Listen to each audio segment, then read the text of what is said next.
Welcome back, everybody. This is Eric here with Iraq Veteran 8888. Today, I've got a very special guest with me. This is Mr. John Lovell, Yo, guys. warrior poet himself. Hey. How you doing, pal? Doing well, man. Thanks. Today, I thought it would be fun to have John discuss some different things going on with home security. And we're going to talk about quite a few different things in this particular video, but he's got a great mindset in terms of how he secures his home. And a lot of these security measures are very passive, all right? You don't even necessarily have to be a gun owner, okay, to even take advantage of some of these security things we're going to talk about. And securing your home can be done in a lot of very simple ways. I think you'll see that a lot of these things are relatively cheap to employ, okay, very cheap. And not to mention will really increase the overall security of your home. I mean, let's face it, people break in houses, there's robberies, you know, there's peace of mind that you need when you're away from your home. And there's a lot of really, really simple things that we're going to talk about in today's video. I think you'll be very surprised at how many of you are guilty of these things that we're going to discuss. So, Party on. Party on. So Yeah, we're going to go take a little walk around and let's look at a few things. All right, so first thing, folks, is when we're talking about home security, don't everyone just be like, all right, well, what caliber you bring into the fight? And that's fun. I like the guns part. Yay for guns. But really, I want to keep people from ever even targeting your home.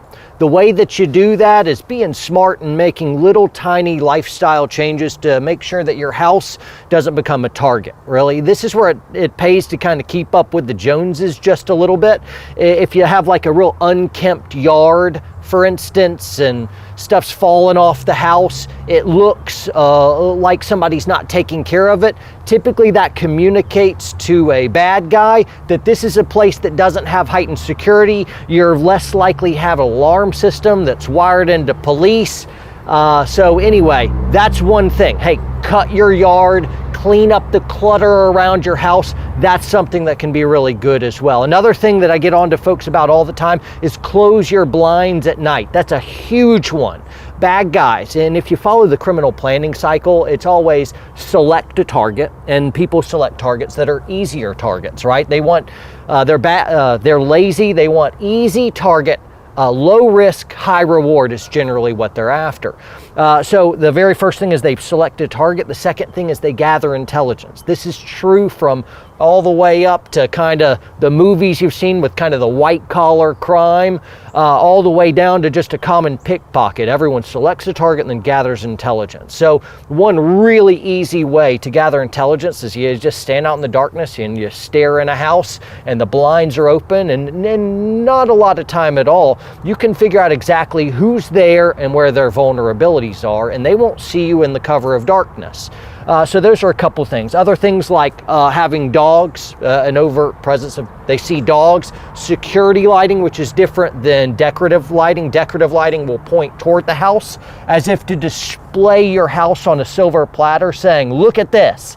And I picture like Wile E. Coyote, like, or you know, in the old Bugs Bunny cartoons where there's a hungry whatever and the dude turns into like a steak. That's right. You know what I'm saying? So anyway, that's like serving your house up on a silver platter. Like, here it is. That's decorative lighting. So you want lights that go out. Motion sensors are a really good thing. Signage that says, hey, this home is protected by XYZ security system. All that stuff is really, really good.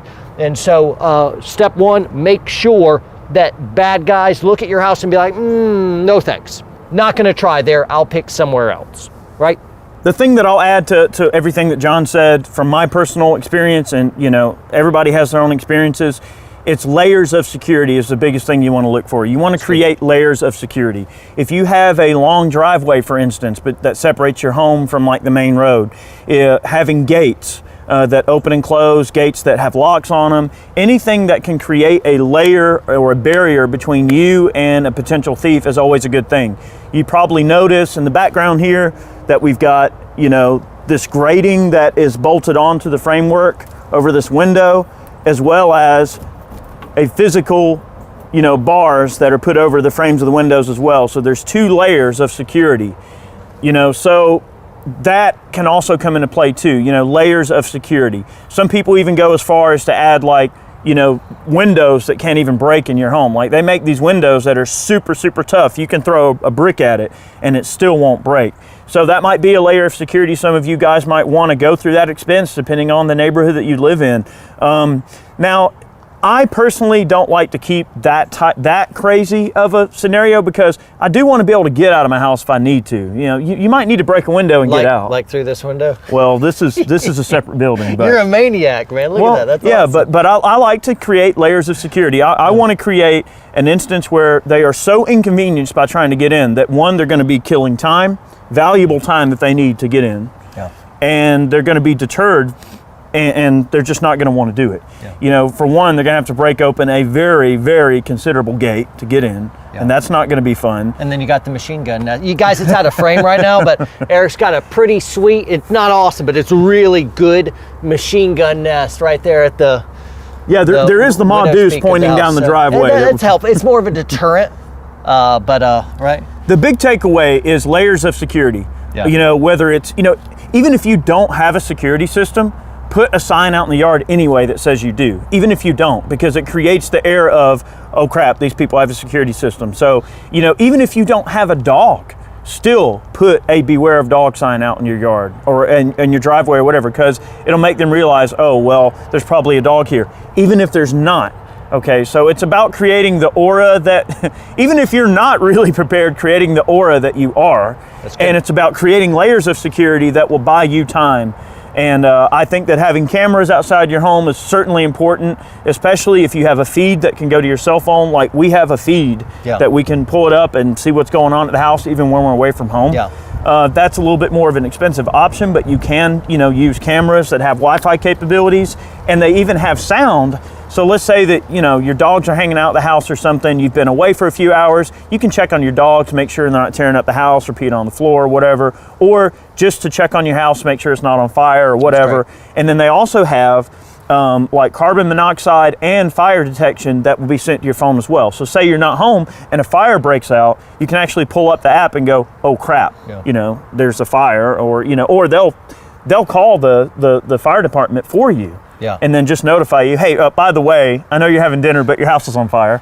That sort of thing. You may want to finish up quickly. Yeah, you might want to finish up and get home, you know. But so there's things like that, you know. Like he said, the security lighting's a big part of it. Let's go over a couple of more things as we get kind of more inside the house, okay? So we're talking about layers of security that exist outside of your home, whether it's a deterrent or just a complete, you know, barrier that stops them from gaining access to the property. Okay, so let's say they've gained access to the property. Now they want to get in your house. What are some simple things you can do to keep them out? I say we go look at that. Yeah, let's do that. Let's do it. Welcome to my home, John Lovell.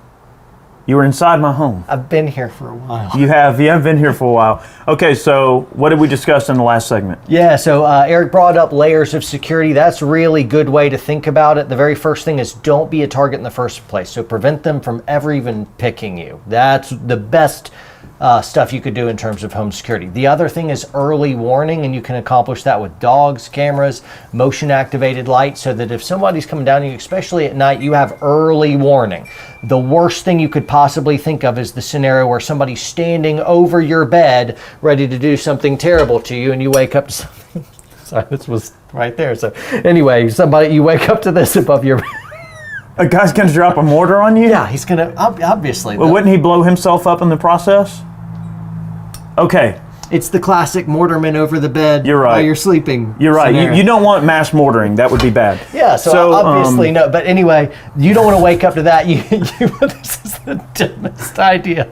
We're rolling with it anyway. Hey, it is what it is. It's staying in there. Prevent them from ever getting there. Early warning so that you're up, alert. Now you have time to grab that gun, get a position, make sure family is already getting off the X in a hide or safe room, something like that, so that you can go ahead and deal with the threat. And that brings you to what happens if they get the first two levels have failed and now they're actually coming through a window or they're coming through a door. How do you prevent them from getting in the house in the first place? Yeah, and there's a lot of ways that can be accomplished. Probably one of the cheapest ways you can do it, and I'm actually guilty of not taking my own advice. I'm going to show you that here in a second, is the screws that come with your door jambs and any of your hinges or your strike plates that come with your door hardware usually come with little screws like this, okay? It's a very tiny screw and doesn't have a lot of meat. And the power that this screw has in terms of the amount of weight it can hold is probably next to nothing. One thing you can do is pre-drill your holes, and especially, these hinges should be attached to, a stud in the wall. You can take some of these deck screws. These use Torx heads, and honestly, even if you have like a 3.5-inch deck screw is even better. A good long deck screw that has the flanged head, just like the screw that comes with the hardware. So it'll fit down in the recess of it, and it'll give you a lot more power to hold that door in there, okay? You're going from a screw this big, a little teeny tiny screw, to a big deck screw. Each of these deck screws, I want to say, is rated for probably about 35 or 45 pounds. So you're talking, that's 12. So that's a pretty good bit of force required to knock the door in. Right, and the weak point won't be the screw. It'll actually be this weak piece of trim, whether it's on either side. Typically, if you're going to replace screws and you don't have 12 for this side, the 2 that you got to replace is put these deck screws into where the deadbolt interfaces into this trim, because what happens is the deadbolt will actually be quite fine. It will, the deadbolt will be fine. It's not going to break. But what it'll do is when they kick this door right here, is that deadbolt just blasts this tiny little piece of trim out. And so by taking those 2 screws and going through these different studs all the way deep into the wall, that can buy you maybe a couple extra kicks. You get, guys, doors, I've kicked open hundreds of doors in my day. All people are like leaning in and like, yeah, you didn't find me at a library, Anyway, kicked open. He's lying, I did. I like libraries, actually, so I don't know why I said that. I'm at the library sometimes. Anyway, doors are really easy to kick in, even big doors that look nice. This stuff is really, really easy. So maybe that'll buy you a couple kicks, and that may be all the time you get, but you can do a lot in those couple seconds. That's right. And that loud kick could wake up the dogs. It could wake you up, might give you a little bit of extra time. Now, all right, let's say you want your door even more secured. Now, this is something I actually learned from John. I haven't actually instituted this yet, but I'm going to. Tell us about those little guys that mount to the floor. Yeah, so even with replacing screws, that's just buying you a couple kicks and from it's cheap. Just the average mill. And it's cheap. To be fair, it's Go cheap. ahead, when I move, every time I move into a different house, that's like the very first day or second day I replace screws. Right. So that's just too easy, too cheap. There's other things as well that you can reinforce this with metal plates. I don't like that quite as much as I like the night lock. And we'll have links below, and I think Chad's going to throw some B-roll up right now while I'm talking. But basically this kick plate goes into the floor, and then this other plate slides through it. So it's really quick and easy. Even my 5 and 6-year-old boys are good about putting the night lock on at night. That's just part of our routine. So all my doors have night locks. You cannot kick my doors open. SWAT teams, as I'm talking to some of my buddies doing forced entry on warrants and whatnot, when they encounter a night lock, that usually means they have to saw the door in half and fold it over. You can't kick those open. So, and I mean, it's cheap, $40. If you cannot kick that door open anymore. So then instead of buying 2 or 3 kicks, now it's 80 kicks. I mean, I have time to like body armor, nods down, kill the breaker.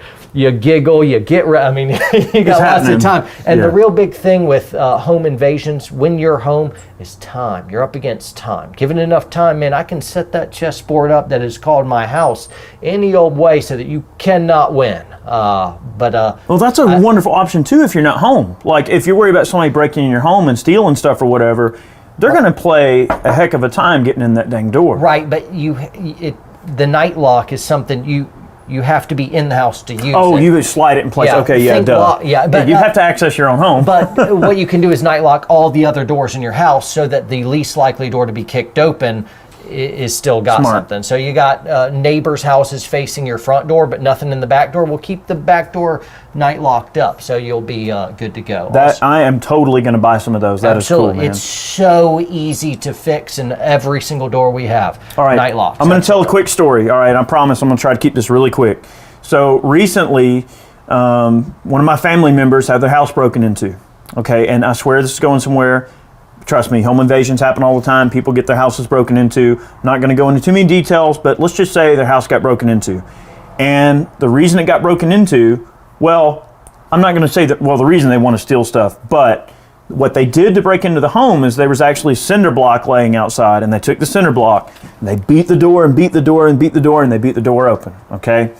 So beyond, let's just say, yes, we're worried about the door, worried about the entry point right now. Don't leave things laying around in your yard or on your porch or anywhere that can be used as a tool to gain entry to your house. Don't leave a sledgehammer out on the front porch, guys. Don't leave blocks and bricks or big tools or pieces of wood or anything that somebody can pick up and use as a tool to break in your home or to hurt you with. Ladders is another thing. Those should be secured somewhere else. Is a lot of bad guys, I mean, that's a game for them. That in the criminal mind of like, they want to Mission Impossible themselves up into the window you never thought would be. That's fun. That gets adrenaline going for them. So don't underestimate. Given the most common entry points are going to be a front or back door. That's typically where they're coming from. Anyway, from making these layers and a few little improvements, already bad guys have got to be pretty darn determined to get through all of this stuff. When your neighbors down the street, they're not doing any of this stuff. So. That's right. And a lot of it also depends on like the demographic where you're at. Not necessarily demographic, but let's just say where you live. You know, the security measures you have in place if you live in a giant neighborhood with a whole bunch of people might be a little bit different than if you live out in the middle of nowhere and you don't have a lot of neighbors. So those two things, you know, it might fluctuate a little bit depending on your individual needs. Now, talking about security, we already talked about cameras. Let's talk a little bit about home security systems, because we're at the point now in my mind, all right, bad guys kicked in the door. Okay, well, what's next? Well, we're grabbing our guns, we're doing what we got to do, but there's also an alarm system going off. So there's different alarms that you can get. They have sensors that can go on the door and can detect if the door's even been kicked. And the alarm will go off even just from the door being kicked, because it is a sensor that senses a kick. That's awesome. Which is awesome. Now I have that on my door. So let's say that I've got your night lock thing on my door, and some jerk, a lot of times what they'll do is they'll come up to your house and they'll do a press check. Like they'll just turn the knob and they'll push and see if it'll open or not. Yeah. And if it opens, they'll just simply come in. See, they're not going to just kick it open and say, "Here I am." They're going to try to just do a little push. Right. Even if it's just a push, it'll go off. It hardly has to move and it'll go off. That's awesome. So even a press check that somebody does on the door, it'll go off. So I strongly recommend having those door kick sensors put on. And also, I have a glass break sensor in every room. I think that's important, because if a guy throws a brick through the window, the alarm is immediately going to go off just from a brick being thrown through the window. Motion sensors are also really good. It's kind of a fail-safe, so those are set up in all the common areas and kind of like intersections within your hallways and whatnot. So I've got the motion detections in case instead of breaking a window, they're able to shimmy one open. And so if I failed somewhere else, motion sensors are my fail-safe. Again, layers of security, redundancies, always a great thing to have. You can never have enough redundancies when it comes to home security. So, all right, so we've determined that if somebody wants in your house bad enough, they're getting in. We know that, okay? Sure. If they want in bad enough, they're getting in. What's next, though? All right. Now it's time to fight, maybe, definitely. But before we did so, I wanted to say one more thing. Go. So when I'll teach when I teach classes, guys, I'll typically ask students, be like, all right, guys, close your eyes. Yeah, I know it's a little sensationalistic, a little theatrical, but I'll like, hey, humor me, close your eyes real quick. All of a sudden, someone breaks into your house. It's a home invasion. Go.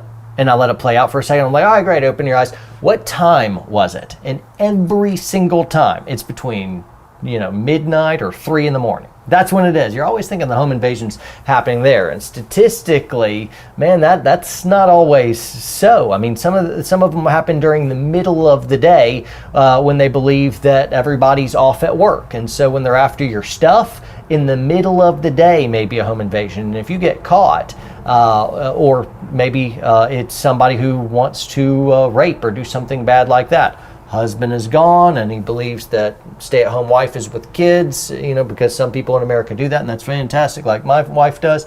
Anyway, so keeping doors locked in the middle of the day is a really important thing. Typically when we think about home security, it's kind of like, all right, now the sun is out, sun is gone, and the bad guys crawl out from under rocks, and now they're ready to play. So let's turn on the alarm right before we go to bed, and that's bad stuff. You can have all the gizmos and gadgets, but if you don't have good habits, it's a false sense of security. Whenever my doors are closed, day or night, they are locked. My little kids have been trained to come inside, lock the door. That's what they do. And so anyway, whenever we are in for the night, alarm is on. Whenever we leave the house, the alarm is set to away. In the middle of the day, that's a big deal of like, hey, imagine you leave, go do your thing, then you come back and you don't realize, hey, the back door has been kicked in and somebody's waiting for you. I mean, that can be really, really devastating thing to walk into. And you wouldn't know, you can't have the peace of mind that they didn't do that if your alarm wasn't set. So anytime you leave the house, the alarm is on. Anytime you're in for the night, night lock's on, home security system on, right? Whenever you're in the house or away from the house, all doors, whenever they're shut, they are locked, deadbolt. And that's at least how we do it. Maybe that doesn't work for your lifestyle, but figure out a scalable version of that does work, because it's less about the gadgets, or the gadgetry is not going to help you if you're not actually have a lifestyle with good habits that uses it. I'm just trying to help.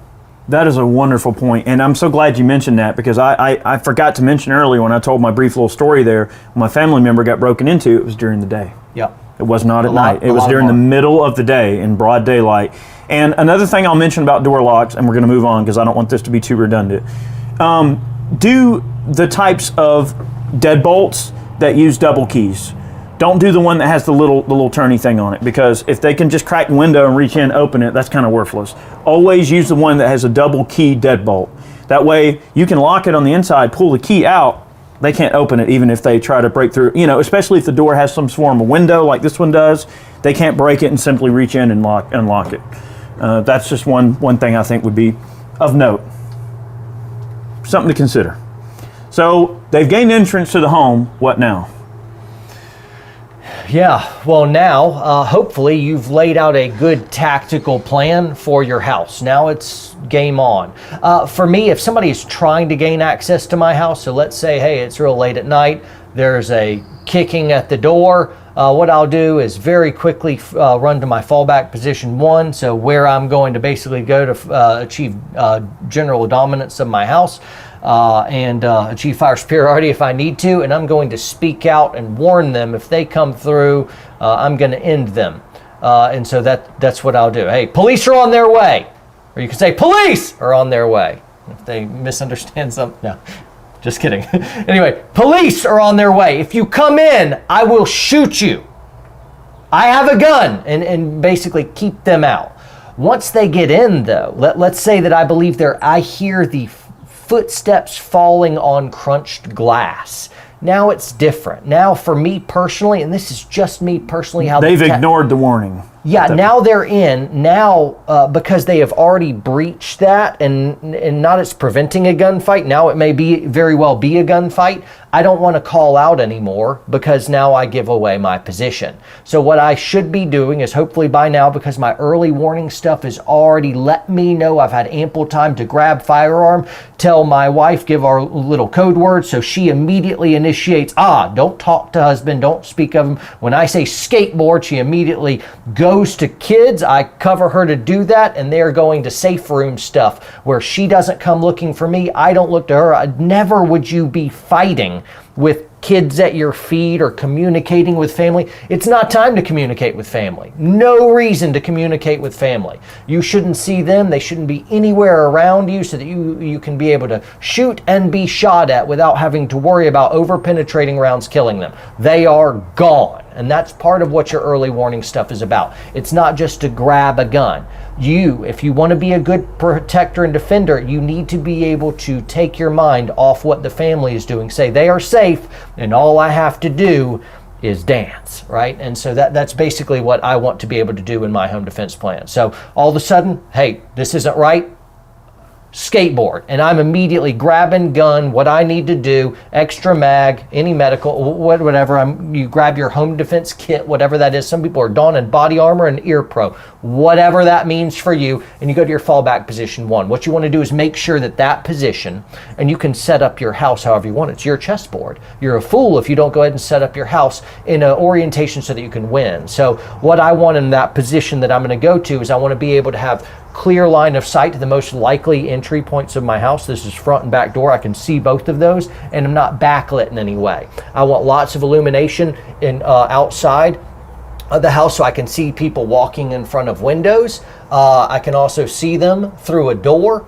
And right when they come in, they somehow receive light as well. So I make sure that they can't see into the darkness well. They're a little bit lit up, and I'm not backlit. That means no little LED lights anywhere, no bathroom lights on down the hall. I want it to be ink black behind me. So that's a good fallback position. So I can see them, they can't see me. I have enough cover, at least concealment, that I'm able to get low, and I have a long amount of time where I can see them silhouetted, identify whether they have weapons, be able to make a good long thought and decision before I open up. Because what you don't want to do is all of a sudden, we don't shoot at shadows. It's acquire, identify, engage. You're like, well, if somebody comes in my house, I'll just shoot them. Well, like, are you sure it's not some just drunken adolescent girl got in the wrong house? I've done that when I was in a fraternity in college of like, I wandered into someone's house.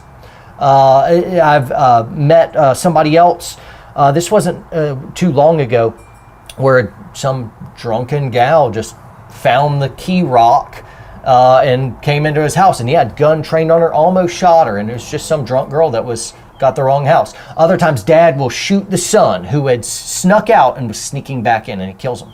And so we don't shoot at shadows. You got to be able to acquire, identify, engage, and make that determination based on, everything you possibly can. But the big crux is you need time, and your position allows you to be able to do that. I just talked a lot. No, that's great. And I have a good bit more to say, yeah, but I absolutely. won't. Let me let you get in there. Well, I think that, beyond tactics, I think it's very, very important to discuss all of those things. I think that we should talk a little bit as well about staging up guns. Okay. Like what your philosophy is on staging up guns in your home. Like, I think, and it's just me talking here, guys, I think it's important to carry when you're home. I work from home a lot. My wife is home a lot. So when you're home, it's important to have guns either nearby or if not on your person, because if somebody comes in the middle of the day and tries to rob you, you need to be able to have your firearm on you at all times. And I know a lot of my close friends and colleagues carry when they're at home. So carrying while you're at home is important too, not just when you're out, because you need to be able to defend your castle at all times. Sometimes, let's face it, we're in situations where we're maybe a little bit more vulnerable, and I like to stage up guns all around my house. I have these magnets all around the house, and I hide guns all over the place, because you never know if nature calls and I'm in the bathroom, and for whatever reason I took my gun off or I don't have my gun on. Well, is there a gun nearby?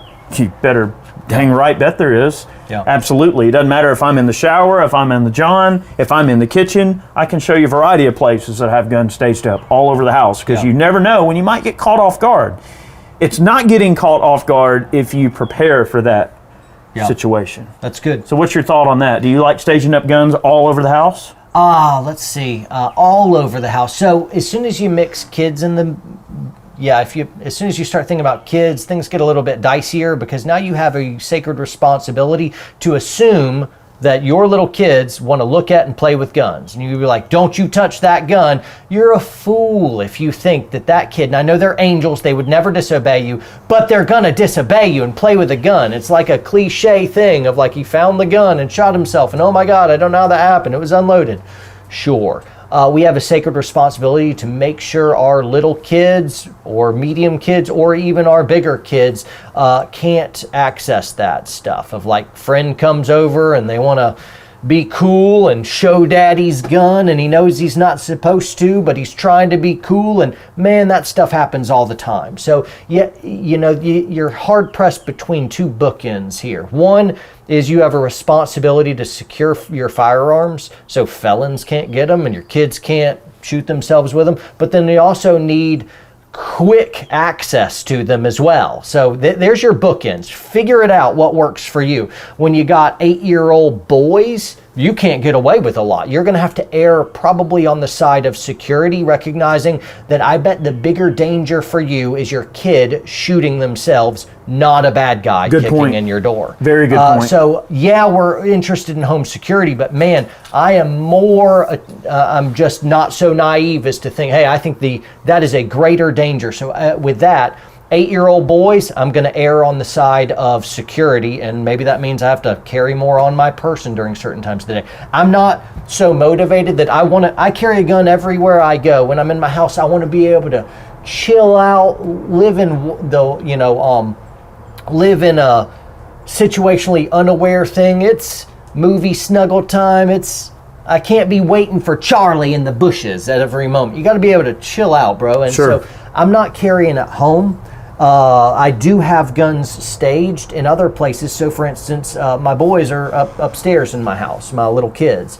And so for up there, I'm not comfortable staging guns upstairs. But what happens, I'm at work, somebody comes in middle of the day, starts trying to kick in open our door, and Mrs. Poet is upstairs. Well, there's no guns upstairs. So what we have is like a fire extinguisher of pepper spray. She can hit the doorways from like the balcony on the other side of the house. So just... And we've got panic buttons for our alarm system all over the place as well. Smart. I didn't consider that. That's a great idea. In the kitchen, on the bed. So my wife, without getting out of bed, she can go boom and hit the panic button. And so panic buttons are everywhere where you can do that. So it's going to set the alarm off, which is great. So that's I did not consider that at all. That's a great idea. When you think about the tactical plan in a house, it helps to be able to think in terms of zones. So, okay, what if my wife is outside playing with kids and someone walks around the corner? What's your plan? What's she gonna do? Now typically you're like, hey, I staged this gun. Would she really run to the gun, or would she run to the kids? Could you overcome that instinctual thing? And if she's running with the kids, where can you position a defensive tool or panic button, whatever, you at least something on the way to the kids, right? And so you have to be able to think in terms of what's her motherly instinct going to drive to as well, of like, there's the thing you want her to do and the thing she'll actually do. And you got to be able to be real with that. And so, hey, here's our plan if they're in the kitchen. Here's the plan if she's upstairs. Here's the plan when she's in the bedroom in the middle of the night. Here's the plan in the bedroom during the middle of the day. And so, and then it becomes education. Sure. And so then it's the real big difficulty is, if someone has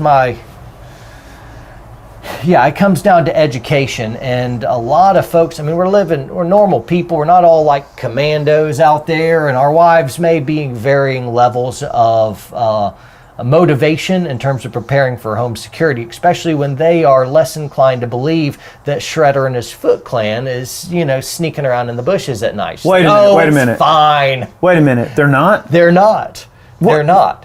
What? No, it's just the Foot Clan. I've always been told Shredder that. has other people do it. What? Anyway. All right. So typically, my life's been a lie. Typically, we're only as secure is the weakest link, I'm thinking all of a sudden World War II, France is trying to keep the Germans out, and so they build a big wall, and then the Germans just drive around the wall. It's kind of like, well, it was a great wall, it just, you didn't finish it. Yeah. It's kind of like you make this big fortress and secure this door, and the back door is like a rickety screen. It's kind of like you got to find the weak links, and what can be a weak link is bad habits or bad mindset, as if somebody shows up at your door in the middle of the day, they knock and they're holding some mail, like, hey, I'm new in the neighborhood and I got your mail. And wife says, oh, thank you. And she opens up the door and then they just step in. I'm like, well, great. Now they own your wife, of like, hey, so sorry I dinged your car, or, something like that. Or, hey, would you like to take a survey? Or, hey, I'm with the electrical company and you found a shirt and it says Bob or whatever. Of like, now they can gain entry to their house. Of like, no. Wife, if you have any reservation at all, or actually just don't open the door, talk through the door, like, thank you, just leave it on the porch, thanks so much. And then she doesn't open the door for any man during the middle of the day. And some people will be like, what? Like, well, she's a big girl, she can decide whether she opens the door or not. I'm just saying, hey, this is how bad guys think. This is what happens all over the United States. It's happening today somewhere right now. And that's just a really easy way to gain entry to a house without any physical force. So really, complacency is a big part of it. If people have bad habits and they're very complacent in terms of how they deal with situations, then that's probably something that a criminal is going to exploit, because it seems like a lot of criminals are certainly looking for the lowest common denominator situation. They want little old lady who's vulnerable. They want a situation where someone's being complacent and they're being ignorant and they're just not paying attention. They want somebody walking down the street on their cell phone not paying attention where they can easily rip them off. So thieves are opportunistic people that like to just seize an easy opportunity. So I think the big takeaway from this video is, as long as you're making efforts to have a very deliberate and layered security measure in terms of your layers of security, and as long as everything is staged up properly and you have a plan, you're going to make yourself probably more difficult to rob than 90 or 95% of the people that are out there, and then I guess that's a big takeaway is, just not being complacent, having a plan, layers of security, and, do what's comfortable and safe for you and your family. Like you said about the staging of guns, actually, we're going to go look at some of my staged guns. I want to show you where I've staged a few things. Sounds good. Let's do that. Oh. All right, John. So we went around and we looked at some of the guns that I staged up here in the house. What do you think? Yeah, it's great. I worry about two things. One is people coming up to your doors, whether it's an electric guy checking a meter, and maybe he's not the bad guy, but he's going to say, hey, I was at this house and they're crazy. I saw guns everywhere. And then that guy passes along, and before you know it, Now you got a criminal tip and somebody's robbing you or something. So I'm worried about arming felons. I don't want the internet guy who set up my internet or the guy who checked a meter or somebody UPS drop it. I don't want anyone to know that I got guns in the house. So then you're potential mark, and now I may be arming a felon. So that's one thing. And then the second consideration is if kids ever come to your house. That can be really, really scary. So if you've thought through those two things and you've already answered those and be like, so it works for you, I'm like, well, party on, man. If I could get away with it, I'd do that. But as it stands, I'm erring more on securing them and much deeper hiding. So I'm gonna have to, anyway, I almost gave away too much. But anyway, so I'm gonna err more on that side, but I definitely have a very quick plan for every zone of my house. That's smart. So that's the idea. I'm not as quick, ready access everywhere you look of man, there it is right there of yeah, man, you got more options that are quicker than I do. But I don't trust little kids That's around true. guns. I'm going to mention something I'm guilty of, all right, for the end of the video here. And one thing is, Brandy and I, we don't have small children or anything, so we're at a little bit different opposite end of the spectrum than John is. And I will admit, sometimes I'm guilty of leaving guns laying around the house, and it's just because, I don't have to worry about children, and it's just Brandy and I. So sometimes if we're just sitting around watching TV, I'll have an MP5 handy. Or a CZ Scorpion or an AR or something handy. Just kind of a minigun. But I'll have it, and I'm not talking I'm sitting it with in my lap or whatever, but I may have it just hanging out, right? It's an AT-4. It's like whatever. You need your AT-4, right? But you got to have an anti-tank gun. I mean, what if there's a tank? It's a legitimate concern, I suppose. It's my concern. The thing is, though, make sure you re-secure those guns after a certain time. If you're going to leave the house. And guys, I've been guilty of it. I don't do it with NFA items. Now, obviously, if it's an NFA item like a suppressor or SBR or SBS, it always goes back in the safe under lock and key. Everything's good to go. But make sure if you are going to stage up a long gun or something like that in your house, put it somewhere safe before you leave. You don't want to leave that out. Like he said, you don't want to arm someone who's not supposed to be armed. And I will say this, another thing, and we're guilty of this, and this is something he pointed out that I feel is very important for me to mention, and I'll take the blame here. I'll be the douchebag in this video, all right?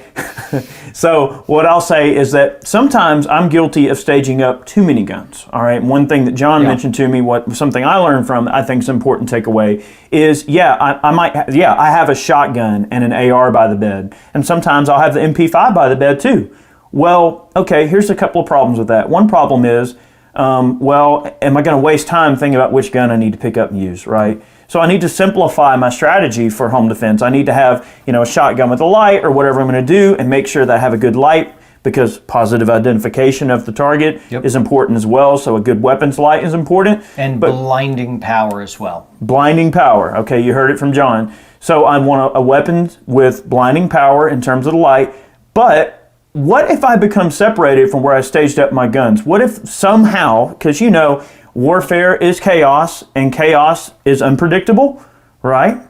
What if bad guy winds up in my room and we're on the opposite end of the house? Now he has access to the other guns that I staged up. So we don't want, if we have a weapon in play, we want to be in control of that weapon at all times, and we don't want to arm the bad guy, because people are opportunistic.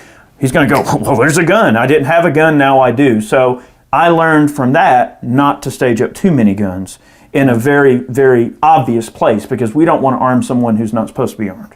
Yep. Somebody who wasn't armed now might have the potential to hurt me with my own dang weapon. I forgot the statistic. I just read it, but I think of those, home invasion for sexual assault, of the sexual assault predators, I think only 11% were armed with firearms when they came in. Anyway, I think it's a lower percentage. So anyway, there's that. The other thing I worried about for Eric is when you have multiple decisions, man, you may second guess yourself. You're like, ooh, shotgun, ooh, no, AR. I'm like, man, maybe pistol. And in a game where milliseconds count, you don't want Hick's Law to bite you. Hick's Law is basically like, if you have a bunch of options, it's going to take you longer to sort through those options. And what if you said, no, I'm going to grab the shotgun. But then you second guess yourself. And now while you're moving to point to defend, you're like, man, I should have grabbed the other. You want to eliminate all of that extra psychological noise and any potential bottleneck. You want one awesome solution, just one. I agree. And so I'd reduce, 3 is 2, 2 is 1, 1 is not. No, that doesn't work everywhere.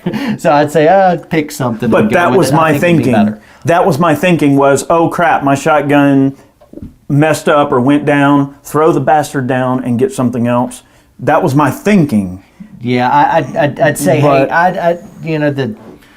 I'd say pick one or tape them all together to create mega defense gun.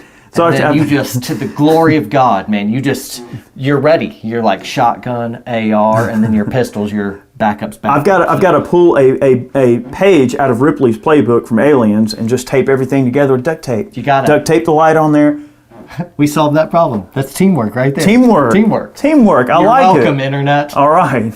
Well, guys, we hope you learned something from today's video. I want to definitely take a moment to thank John for hanging out with us here in this video today. I hope you guys learned something and enjoyed yourselves. Maybe we made you think about something that you hadn't thought about in terms of your home defense. Maybe you'll take it more seriously. Maybe you gave yourself a health checkup in terms of your home defense, and maybe you're good to go. Maybe there's something you can teach us. Heck, we don't know. But sound off in the comment section below. Let us know what you think. Is there something we missed? Is there something that we're wrong about? Is there something that maybe, we saved your life, or maybe someone has saved their life using the advice that's similar to what we've given? Let us know. And we'll be happy to maybe revisit this video maybe a year or two down the road and maybe give it a rehash after we've had some more time. Sounds good. All right. Thanks, John. Yeah, man. Sure. Guys, make sure you go over there and subscribe to the Warrior Poet, John Lovell. He's a great dude. And look, he also does training classes. You have got to get some training from John. He's a great guy, and I'm telling you, you can learn a lot from him. He's a great dude. If you're here in Georgia, especially here in Georgia, make sure you get one of his classes. He's a great guy, and he is totally not a douchebag. You had to. All right, guys, have a great day. We'll see you next time.